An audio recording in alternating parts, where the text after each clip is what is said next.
satu tahun pelajaran, yakni sosialisasi tentang visi dan misi Sekolah Dasar Katolik Atanila tahun pelajaran 2023-2024. Kita tahu bahwa di dalam satuan pendidikan itu kurikulum menjadi jantungnya sekolah, menjadi jantungnya satuan pendidikan, di mana kurikulum tersebut dijabarkan ke dalam bentuk visi dan misi yang dilaksanakan dalam satu tahun pelajaran. Jadi hari ini kita berkumpul sama-sama untuk kita melihat secara terperinci dan jelas bagaimana visi kita dan misi kita. Yang pertama, kita harus tahu bahwa apa itu visi dan misi. Jadi visi adalah cita-cita bersama untuk jangka waktu tertentu yang dirumuskan berdasarkan masukan dari seluruh warga satuan pendidikan. Jadi, visi itu berkaitan dengan cita-cita. Kita punya cita-cita untuk memajukan satu lembaga pendidikan, maka harus punya visi. Yang kedua, misi.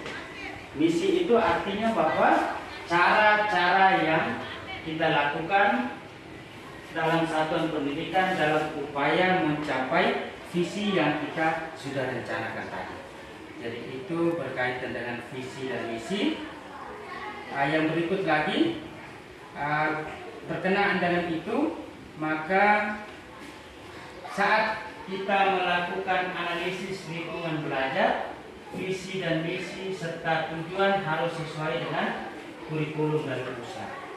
Kurikulum tersebut harus sesuai dengan instruksi dari pusat, yang mana di dalam itu ada tujuan pendidikan nasional, ada profil pelajar Pancasila, ada struktur kurikulum, ada prinsip pembelajaran dan asesmen, dan capaian pembelajaran. Jadi itu termuat di dalam visi dan misi sekolah yang tertuang di dalam dokumen satu kita punya yang namanya Kurikulum Operasional Satuan Pendidikan. Itu namanya KOSP. Jadi sekarang kita mau lihat kita punya visi dan misi sekolah. Baik. Jadi ini tentang visi dan misi serta tujuan dari SD Katolik Atanila. Jadi kita SDK Katolik Atanila mengusung visi terwujudnya generasi pelajar muda sebagai pembelajar sepanjang hayat yang berkarakter, berprestasi, inovasi, serta cinta akan budaya dan lingkungan. Jadi berkarakter itu berkaitan dengan tingkah laku, sikap, perbuatan, baik itu sebagai kita sebagai guru, orang tua, dan juga para peserta didik. Bagaimana kita membentuk karakter peserta didik itu sehingga setelah mereka menamatkan di sekolah kita punya, maka mereka memiliki nilai positif dalam hal berkarakter. Yang kedua, berprestasi. Berprestasi itu kaitan dengan nilai tes, baik itu tingkat pengetahuannya, bisa mengikuti lomba, mengerjakan soal dengan baik. Itu kaitan berprestasi, memperoleh nilai yang baik di dalam lomba-lomba tertentu. Dan inovasi itu kaitan dengan penemuan baru, hal-hal baru, kreasi-kreasi baru dari Bapak Ibu guru yang bisa kita kembangkan untuk memajukan kita punya lembaga pendidikan, serta cinta akan budaya dan lingkungan. Dan lingkungan itu yang bagaimana? Lingkungan itu membutuhkan lingkungan yang asri, lingkungan yang rindang, bagaimana kita buang sampah pada tempatnya, dan itu lingkungan yang mana kita semua mesti berjuang secara bersama-sama menciptakan lingkungan yang bersih, menciptakan lingkungan yang asri. Jadi itu visi dari SD Katolik Atanila yang kita usung secara bersama-sama. Dari visi tersebut kita masuk kepada misi, yang mana misi sebentar bagaimana kita menerapkan misi untuk menjawab visi yang kita rancang tadi. Jadi itu misi dalam upaya mengimplementasikan visi Sekolah Dasar Katolik Attanila. Misi sekolah sebagai berikut. 1. Membangun lingkungan sekolah yang membentuk peserta didik memiliki akhlak mulia melalui rutinitas kegiatan keagamaan dan menerapkan ajaran agama melalui cara berinteraksi di sekolah. Jadi misi pada poin 1 ini dia bisa menjawab kata kunci pada visi yang pertama tentang berkarakter. Jadi memang akhlak mulia itu berkaitan tentang rutinitas kegiatan keagamaan. Sembahyang pagi, kita pulang seperti dalam kelas, sembahyang, ibadah dan lain sebagainya. Kebiasaan-kebiasaan yang kita lakukan di sekolah. Yang kedua, merancang pembelajaran yang menarik dan menyenangkan yang mampu memotivasi peserta didik untuk selalu belajar dan menemukan pembelajaran. Ini bagaimana kita menjawab apa yang penting pada visi, yang mana berprestasi juga masuk dan inovasi juga bisa masuk. Pembelajaran yang menarik dan mampu memotivasi peserta didik untuk selalu belajar. Jadi kita menemukan inovasi-inovasi baru yang mana memotivasi siswa untuk mereka menarik dalam proses pembelajaran. Poin yang ketiga, membangun lingkungan sekolah yang bertoleransi dalam kebinekaan global, mencintai budaya lokal dan menjunjung nilai gotong royong.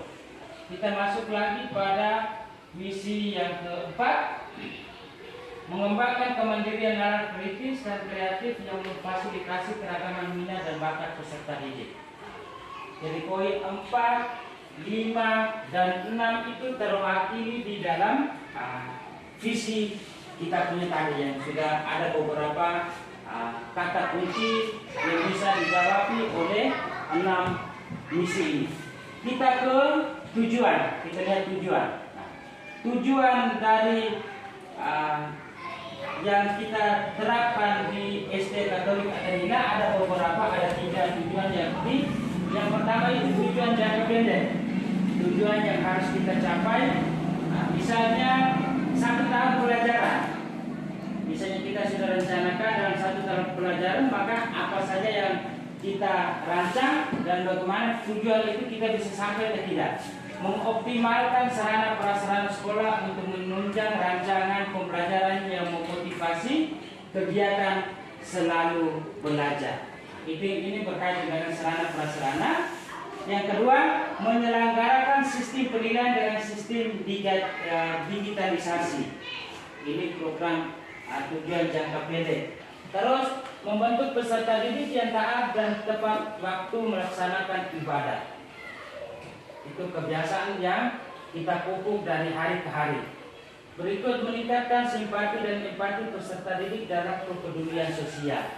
Simpati dan empati itu misalnya ada orang sakit, biasa pada kegiatan atau orang meninggal dunia, kita bisa berempati sama-sama, kita pergi mengunjungi atau orang sakit atau ada yang meninggal dunia, menanamkan sikap empati dan simpati.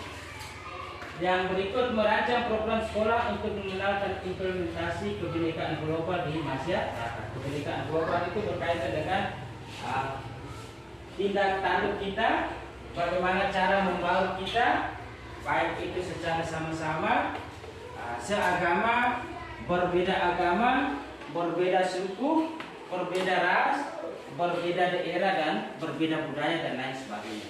Tujuan jangka menengah itu 2-3 tahun itu kita rancang di dalam yang namanya RKJM, Rencana Kerja Jangka Menengah. Itu biasanya 4 tahun kita laksanakan. Itu juga sama, itu kita merancang kegiatan-kegiatan atau program-program mana yang bisa 2 atau sampai 3 tahun atau sampai 4 tahun itu kita bisa laksanakan.